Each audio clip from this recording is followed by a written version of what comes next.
നമസ്കാരം, എല്ലാവർക്കും പുതിയ വീഡിയോയിലേക്ക് സ്വാഗതം. സാധാരണയിൽ നിന്ന് വ്യത്യസ്തമായി ലാലേട്ടൻ്റെ പിറന്നാളനുസരിച്ച് ഈ വിഷസിൻ്റെ കൂടെ ഒരു കാര്യം കൂടി ഇന്ന് അപ്ഡേറ്റ് ചെയ്യുന്നു. ബിഗ് ബോസിന്റെ ഹോസ്റ്റാണ് ലാലേട്ടൻ എന്ന് എല്ലാവർക്കും അറിയില്ല. അപ്പോൾ ബിഗ് ബോസിന്റെ പുതിയ ബിഗ് ബോസ് ഈ വർഷത്തെ ബിഗ് ബോസ് എത്തിയിട്ടില്ല.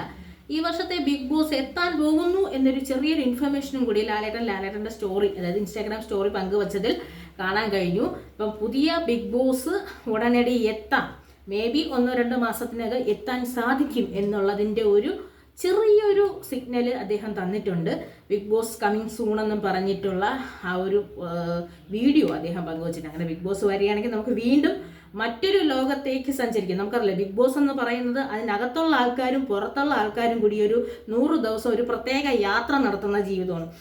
മുടികളെ കഴിഞ്ഞ് വീണ് അവർക്ക് അവിടെ ഉള്ളവരും മാറി, നമ്മളും മാറി, അവരെക്കുറിച്ചുള്ള നമ്മളെ ആറ്റിറ്റ്യൂഡും മാറി, അവർക്ക് ലോകത്തിനോടുള്ള ആറ്റിറ്റ്യൂഡ് അവർക്കും മാറി. വെളിയിൽ ഇറങ്ങുമ്പോൾ അവർ പോലും കാണാത്ത മറ്റൊരു ലോകം കാണേണ്ടി വന്ന് അങ്ങനെയൊക്കെയാണ് ബിഗ് ബോസ് കഴിഞ്ഞ് പലരും ഇറങ്ങി വരുന്നത്. അതുപോലെ ചിലപ്പോൾ മേ ബി പുതിയ ബിഗ് ബോസ് ഉടനടി ഉണ്ടാവാം, ചിലപ്പോൾ അതിലേക്ക് 1-2 മാസത്തിലൊക്കെ ഉണ്ടാകും. എന്തായാലും ഹോസ്റ്റ് ലാലേട്ടൻ തന്നെ ആണെന്നുള്ള കാര്യം ഏതാണ്ട് ഉറപ്പായിരിക്കുകയാണ്. അപ്പം ബിഗ് ബോസിനായിട്ട് നമുക്ക് കാത്തിരിക്കാൻ. കാര്യം ഒരു വെറൈറ്റി ആയൊരു റിയാലിറ്റി ഷോ ആണല്ലോ. എനിക്കൊക്കെ ഒരുപാട് ഇഷ്ടമുള്ള ഷോ ആണ്, കണ്ടുകൊണ്ടിരിക്കാൻ മാത്രം.